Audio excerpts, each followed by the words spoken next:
Gitu. Karena kalau kata Pak Jokowi membangun dari pinggiran gitu kan. Jadi membangun dari desa itu adalah konkretnya juga secara program One Village Ten Engineer ini. Jadi kalau kita ingin melihat masa depan itu, maka kita ingin melihat peradaban pada hari ini. Ya. Jadi cerminan hari ini itu seperti apa masa depan itu, maka harus tercermin dari peradabannya hari ini. Kita punya banyak kerjasama. Banyak kerjasama dengan BUMN, dengan perusahaan-perusahaan, NGO-NGO. Jadi bisa kita konekkan dengan di mana mahasiswa kita berperan sebagai lokal champion, sebagai agen of change. Agen of change.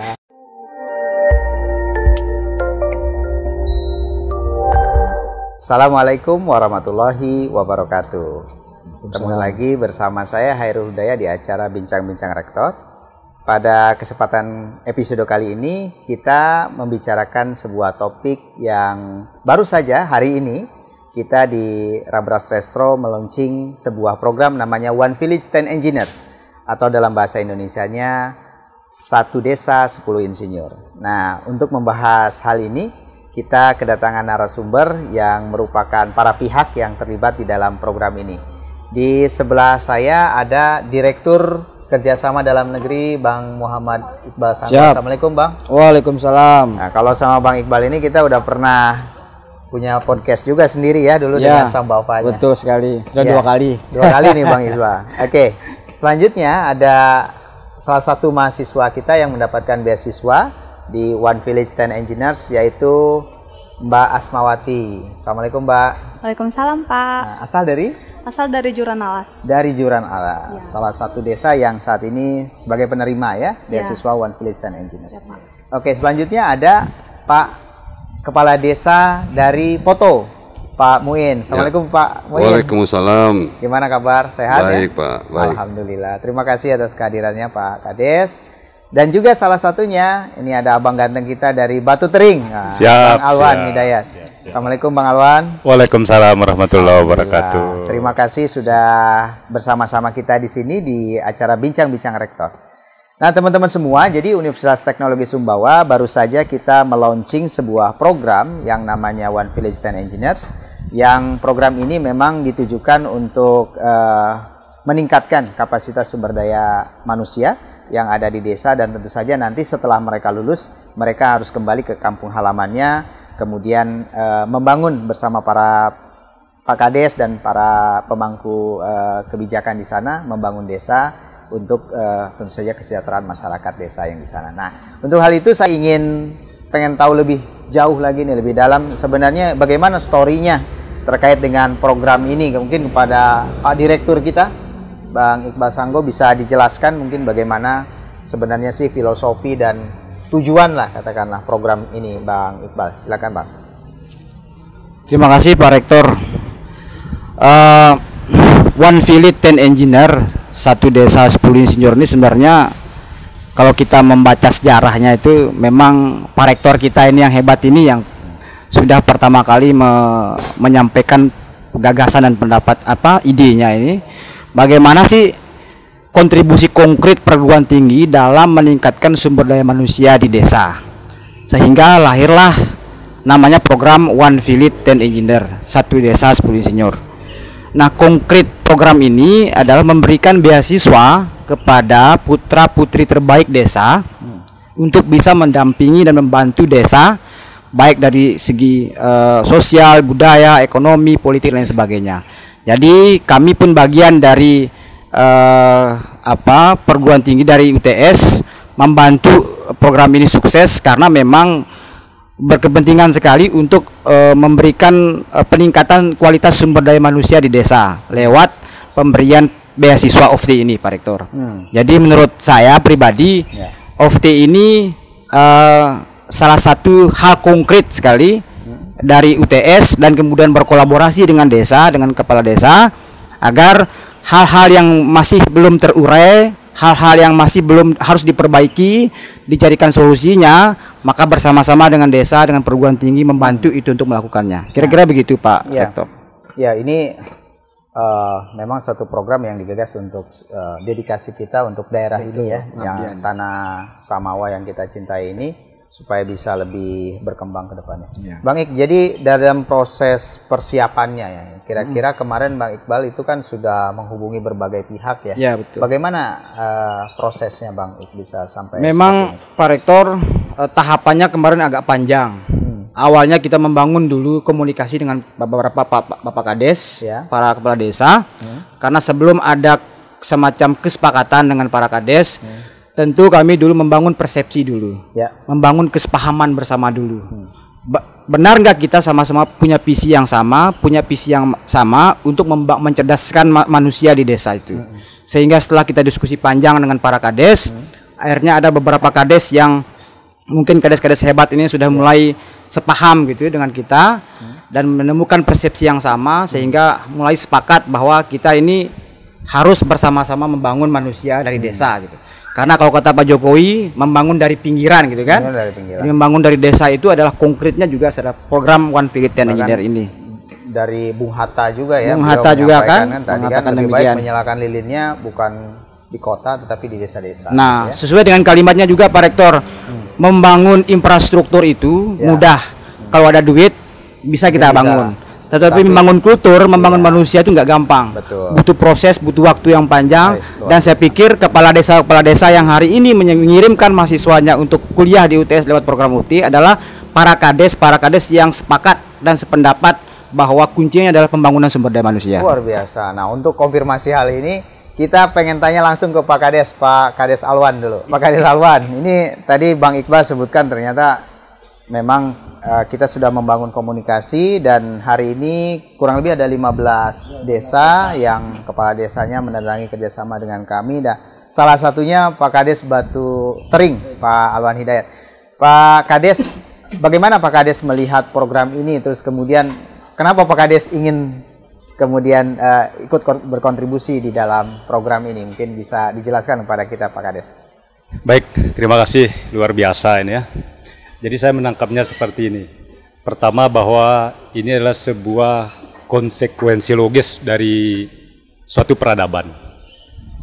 Jadi kalau kita ingin melihat masa depan itu, maka kita ingin melihat peradaban pada hari ini. Ya. Jadi cerminan hari ini itu seperti apa masa depan itu, maka harus tercermin dari peradabannya hari ini. Saya sepakat bahwa membangun sumber daya manusia itu adalah muatan pembangunan utama mestinya. Ya. Ketika sumber daya manusianya bagus, maka yang lain akan menjadi sebuah ikutan nantinya. Maka dengan sendirinya akan bagus seperti itu. Kalau kami di Desa Batu Tering itu ya memang sesuai dengan visi kami di Desa Batu Tering itu ikhtiar bersama, ya kan? Ikhtiar bersama membangun masyarakat yang smart, ikhtiar bersama menuju Batu Tering smart, ini gitu. Ya. Ya, saya kira smart ini juga memiliki korelasi kuat dengan apa yang diemban oleh UTS itu sendiri. Ya. Lagi-lagi pada akhir ini kan sebuah perintah mungkin ya buat kita di desa itu bahwa menteri desa itu ada yang namanya SDGs ya? SDGs itu. Itu kalau tidak salah di poin ketiga itu, ya kan, membangun pendidikan yang berkualitas. Ya, betul. Nah, maka untuk mendorong pembangunan berkualitas, saya kira ini menjadi salah satu cara kami di desa itu untuk merespon dari apa yang dimandatkan oleh Menteri Desa itu sendiri. Pas berarti ya. Pas ya. Jadi sangat sinergis ya.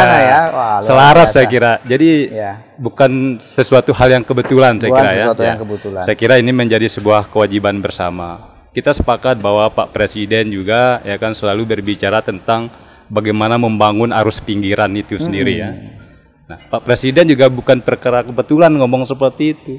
Karena beliau juga membaca dari hikayat sejarah dari narasi yang pernah dibangun oleh para panding-pader sebelumnya. Ketika Bung Hatta mengatakan bahwa ya kan bukanlah karena obor-obor besar itu ya kan, melainkan karena lilin-lilin kecil yang ada ya itulah. Tapi karena lilin-lilin lilin-lilin kecil yang ada di desa itulah seperti itu. Maka saya kira Pak Jokowi juga melihat itu bahasa narasi yang pernah dibangun oleh Pandeng Padat.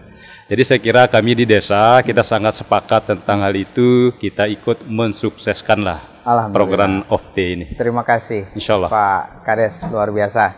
Nah, kita pengen tahu dari foto, desa salah satu desa budaya ya yang di Sumbawa ini. Bagaimana Pak Kades melihat program ini, dan kalau tidak salah Pak Kades ada 8 orang ya yang berasal. Jadi salah satu desa yang paling banyak. Tepuk tangan dong. Nah, Pak Kades, kenapa Pak Kades mengirimkan begitu banyak anak-anaknya kemudian untuk studi di UTS, Pak Kades? Apa latar belakangnya? Ya, terima kasih.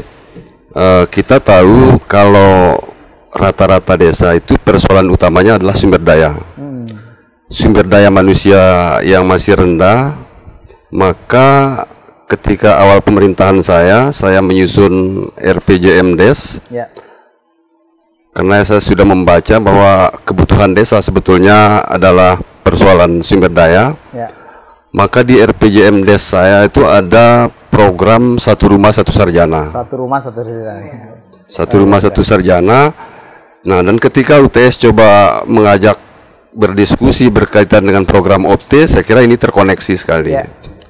Sangat terkoneksi, sehingga saya berharap bahwa masyarakat Desa Putu sesuai program saya satu desa satu sarjana ini kayaknya sudah mulai terpenuhi. Padahal itu awalnya saya ingin memberikan beasiswa full sebetulnya. Yeah. Tetapi karena ada program UTS yang begitu luar biasa, program OFT-nya, ya sehingga ini adalah sebuah anugerah bagi masyarakat Desa Putu, saya kira. Saya kira itu Pak Rektor. Terima kasih. Tentu saja kita juga merasa terhormat Pak Kades mengirimkan 8 putra-putri terbaik dari foto ya untuk sama-sama belajar bukan hanya keteknikan, tetapi kita ada program-program yang terkait dengan teknologi ya, yang lainnya seperti bioteknologi. Nah, untuk kali ini Pak Kades di samping kiri kita ini ada mahasiswanya nih yang langsung Asma ya, mahasiswi kita yang saat ini belajar di program studi teknobiologi ya. Nah, saya pengen tahu dari mana Asma?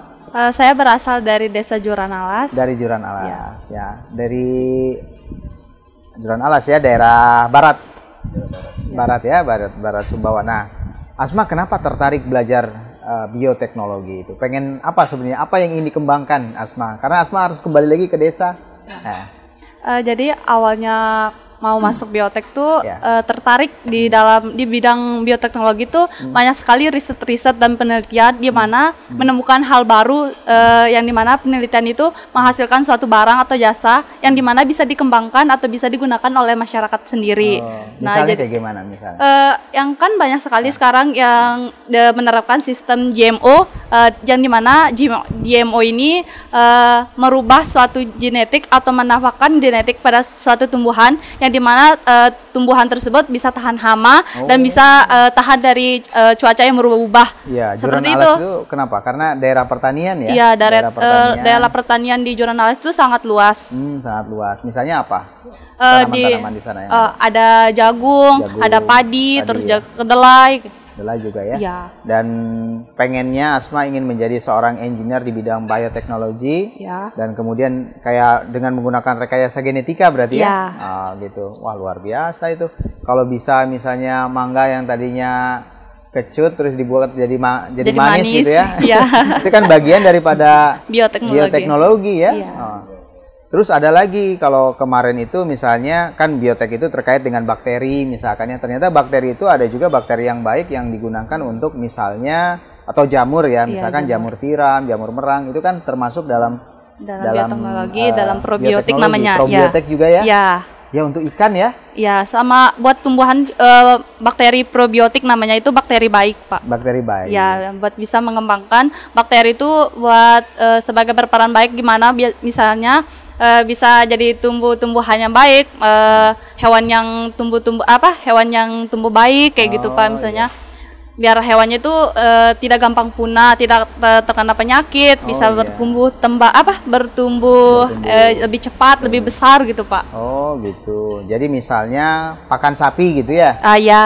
Nah, pakan sapi itu kan biasanya ada difermentasi seperti itu ya, difermentasi kemudian itu menggunakan bakteri kan? Iya, menggunakan bakteri. Dan itu dipelajari oleh Asma? Iya. Waduh, luar biasa. Ini padahal baru semester 1 nih Pak Alwan nih. Nah, semester 1 udah begini nih Pak Kades. Dari program OPTE ya? Dari program OPTE. Jadi nanti, iya, jadi insya Allah nanti kita akan banyak sarjana, kan ada teknik sipil, teknik elektro, teknik mesin, dan lain sebagainya, termasuk salah satunya adalah bioteknologi. Oke, Asma, kalau Asma sendiri ada nggak, apa namanya, sekarang kan baru semester 1 ya. Rencananya Asma itu ke depan pemikirannya seperti apa? Ketika selesai di kampus, terus apa yang ingin dikembangkan di Juran Alas? Kalau untuk saya sendiri sih Pak, banyak hal yang dipikirkan pada saat ini masih ngambang-ngambang, tapi saya tuh pengen menciptakan satu hal yang baru, yang dimana apalagi kan di Juran Alas suka ada kotoran sapi kan Pak. Nah di sini tuh ya kayak gitu. Terus dimana di bioteknologi kita diajarkan untuk fermentasi kotoran sapi yang dimana dijadikan sebagai biogas. Nah, biogas ini bisa digunakan untuk bahan bakar untuk memasak kayak gitu. Terus juga ampas dari kotoran sapi ini tidak sia-sia, kita bisa jadikan pupuk kompos ataupun pupuk kandang. Luar biasa. Gitu, Ya, terima kasih Asma. Ya, Pak. Nah, saya ingin ngobrol sama Pak Kades dulu nih. Ya. Pak Kades foto. Pak Kades kan mengirimkan 8 orang ya. Tentu saja Pak Kades kan menugaskan mereka karena ada 8 orang mungkin dengan program studi yang berbeda-beda. Sebenarnya apa yang ingin Pak Kades coba kembangkan di Desa Poto itu dengan menyekolahkan teman-teman ini, Pak Kades? Ya, terima kasih. Saya kan ada punya lebih dari 35 program unggulan. Program-unggulannya ya. Salah satu yang sedang saya jalankan sekarang adalah konservasi lahan. Konservasi lahan. Konservasi itu ada di Dusun Semeri. Ya. Nah, untuk perlindungan mata air, Ya. maka saya coba programkan program konservasi hutan itu. Nah, anak-anak yang saya sekolahkan ini nanti, saya berharap bisa memberikan kontribusi terhadap kegiatan pertanian terpadu yang coba saya bangun di sana. Ya. Karena nanti kan begini. Program konservasi hutan yang kita laksanakan itu akhirnya nanti akan ada program agroforestry. Betul. Nah, kemudian di sekeliling hutan itu banyak lahan pertanian di situ, lahan pertanian sawah. Kemudian juga ada ladang pengembalaan. Betul. Itu yang kemudian saya rencananya ke depan saya mau buat pertanian terpadu. Wah, nah, oleh karena itu nanti adik-adik mahasiswa yang saya sekolahkan ini dapat berkontribusi untuk itu. Wah, luar biasa. Konservasi Segera tadi ya. Oke, terima kasih Pak Kades, luar biasa ini. Nah, saya pengen dengar dari Pak Kades Batu Tering nih, dengan pertanyaan yang sama, kira-kira seperti apa dari Batu Tering, Pak Kades? Siap. Saya kira prinsipnya sama Pak Rektor, ya kan, bahwa adik-adik kita, anak-anak kita yang kita sekolahkan ini, pertama memang mereka kita berikan keberkahan, kesempatan lah ya, karena betul. Memang masuk dalam kategori orang tanda kutip kurang mampu lah. Ini semangat pertamanya, ya kan. Nah, di samping itu dengan mereka yang menuntut ilmu itu, maka menjadi sebuah kewajiban mereka juga ya, untuk kemudian sepulang studi kembali ke kampung, bangun kampung lah ya. Kurang lebih seperti itu ya. Intinya bahwa mereka itu mari membangun dari desa, membangun dari desa, desa membangun. Kira-kira begitulah prinsipnya. Ya. Apa potensi yang ingin dikembangkan di Batu Tering, Pak Kades? Kalau kita melihat potensi bahwa rata-rata di Sumbawa itu otomatis pertanian ya, pertanian. Nah, cuman yang memang yang dibutuhkan hari ini di Kampung Batu Tering itu, yaitu kita ingin mendorong pariwisatanya, pariwisata.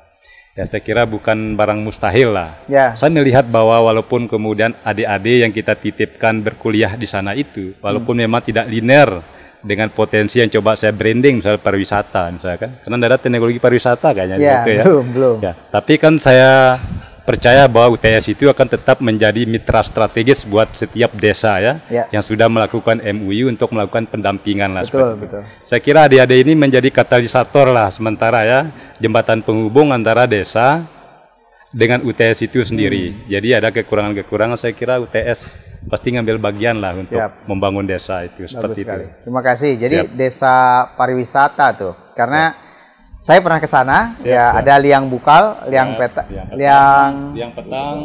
ya. Iya, itu ada ada sarkofagus juga di sana. Luar biasa. Jadi teman-teman, saya langsung promosi di sini. Kalau bisa sebelum belum ke Sumbawa kalau belum ke Batu Tering. Nah, gitu. Ya, desa budaya. Baik, selanjutnya saya pengen bicara sama Direktur Kerjasama Dalam Negeri. Nah, Bang Iqbal, tadi kita sudah mendengar dari Pak Kades, dari mahasiswanya juga bahwa memang harapannya besar juga buat ke kampus kita. Nah, apa yang ingin Bang Iqbal dan tim lakukan ini terkait dengan bagaimana meningkatkan kompetensi mereka? Apakah mungkin ada pelatihan atau ada apa yang kemudian diberikan oleh kampus kepada teman-teman yang mengikuti program ini, Bang? Terima kasih Pak Rektor. Jadi kalau kita mendengar mimpi dan cita-cita dari Pak Kades kita ini, dua orang ini, Kades Putu dan Pak Batu Tering, tentu kami akan melakukan link and match kira-kira gitu Pak Rektor, akan menyambungkan ini potensi pariwisata, kemudian tentu pelatihan-pelatihan yang berkaitan dengan itu. Kemudian ada potensi yang dikembangkan oleh Desa Putu, ada agroforestry, maka tentu pelatihan-pelatihannya akan berkaitan dengan pengembangan agroforestry. Jadi tentu kampus akan terus mendesain konsepnya, kemudian kan kampus ini kan tempat ide dan gagasannya Pak Rektor. Jadi nanti kami akan berkolaborasi dengan desa. Itu pun setelah itu kami juga akan mencari sumber daya lain untuk kita ajak berkolaborasi, membantu desa-desa kita ini sekaligus. Selain sudah ada SDM yang sudah disekolahkan, tetapi potensi-potensi yang akan dikembangkan akan kita konekkan dengan potensi-potensi lain atau pihak-pihak lain yang akan membantu desa itu. Misalnya agroforestry, Putu misalnya, kita akan konekkan dengan NGO-NGO lain atau pihak-pihak lain yang berkepentingan dengan perbaikan lahan dan konservasi hutan kita. Kemudian begitu dengan Batu Tering pariwisata, kita konekkan dengan jaringan-jaringannya kampus gitu yang bisa akan masuk ke desa tersebut. Baik, karena kita punya banyak kerjasama. Dengan BUMN, dengan perusahaan-perusahaan, NGO-NGO. Jadi bisa kita konekkan dengan di mana mahasiswa kita berperan sebagai local champion, sebagai agen of change. Agen of change. Ya itu udah konkretnya local champion ini OFT ini Pak Rektor. Betul. Jadi nanti mereka akan terus terlibat. Betul. Jadi desa tidak lagi menjadi objek pembangunan tapi jadi subjek pembangunan juga gitu. Subjek dan objek pembangunan. Itu yang ingin coba kita ini. Dari sisi mahasiswa sendiri apakah ada pelatihan-pelatihan yang akan disiapkan? Misalnya kayak pelatihan public speaking Pak Rektor, kemudian pelatihan kepemimpinan, kemudian manajerial, pelatihan kewirausahaan.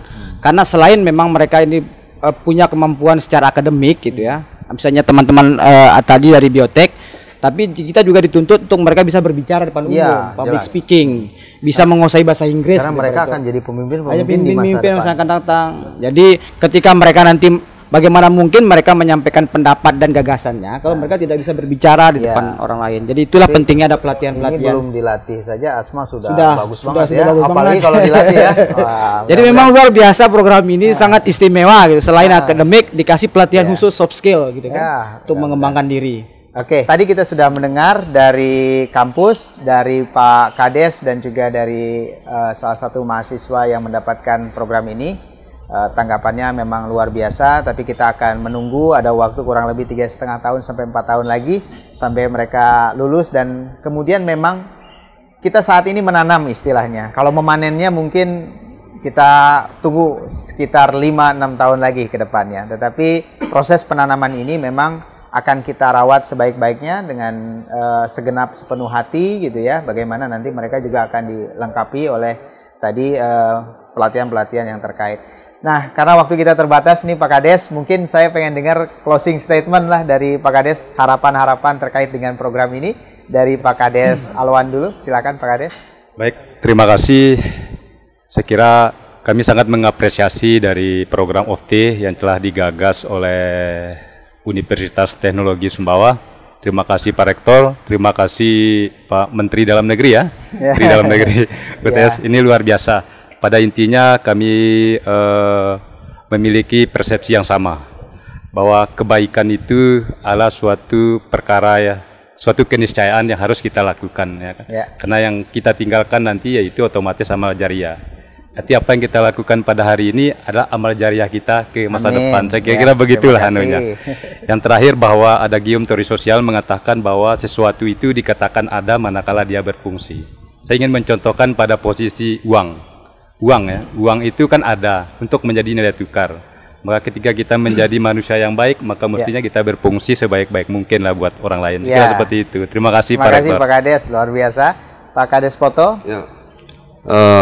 dengan program ini saya sebetulnya hampir kehilangan kata-kata. Wah. Cuman satu hal yang penting bagi saya untuk program ini, satu kata, mantap. Mantap. Asma, mungkin Asma punya harapan-harapan terkait dengan program ini ke depannya? Oh, kalau dari saya sih sebelumnya saya berterima kasih kepada pihak UTS dan dari pihak desa yang telah mengadakan program beasiswa Opte ini yang mana sangat membantu baik dari pihak UTS maupun dari desanya maupun buat diri saya sendiri dan teman-teman yang lain. Jadi harapan saya di sini saya berharap program Opte ini bisa terus berlanjut di mana di mana kita tuh bisa sama-sama saling berkontribusi, sama-sama saling bahu membahu, saling mendukung ya. Ya. Yang dimana kalau misalnya dari nilai uang, uang itu akan berharga, lebih berharga uang yang 100.000 satu lembar daripada uang yang 10.000 11 lembar. Karena sesuatu hal yang udah jadi satu itu bakal nilainya itu bakal lebih besar walaupun jumlahnya itu lebih besar daripada yang kecil-kecil. Yang nilainya kecil tapi misah-misah percuma kalau misalnya nggak bisa bersatu kayak gitu. Iya. Jadi kolaborasi itu menjadi satu hal yang sangat penting. Terima kasih Asma. Nah, mungkin penutup dari Pak Direktur. Ya, Kerjasama penutup. dalam negeri ya. Terima kasih Pak Rektor. Terakhir saya ingin menyampaikan bahwa Pak Jokowi itu punya mimpi Indonesia maju. Ya. Kita tarik ke provinsi, Pak Gubernur punya mimpi NTB Gemilang. Kita tarik lagi ke kabupaten, Sumbawa punya mimpi Sumbawa Gemilang yang Peradaban. Ya. Tidak mungkin Indonesia maju, gemilang dan peradaban itu tanpa kita memperbaiki manusia-manusia yang ada di desa itu. Jadi kuncinya adalah memperbaiki manusia, meningkatkan kualitas sumber daya manusia. Dan ini adalah wujud program slogan membuminya Pak Rektor yang sekarang terjadi di desa-desa. Terima kasih Pak Rektor. Ya, terima kasih. Emang direktur saya ini luar biasa nih. Baik, teman-teman semua, saya kira ini di penghujung acara Bincang-Bincang Rektor kali ini. Terima kasih atas segala perhatiannya. Terima kasih Pak Kades, Mbak Asma, dan juga Pak Direktur. Kita kembali lagi di acara Bincang-Bincang Rektor selanjutnya. Wassalamualaikum warahmatullahi wabarakatuh. Waalaikumsalam warahmatullahi wabarakatuh.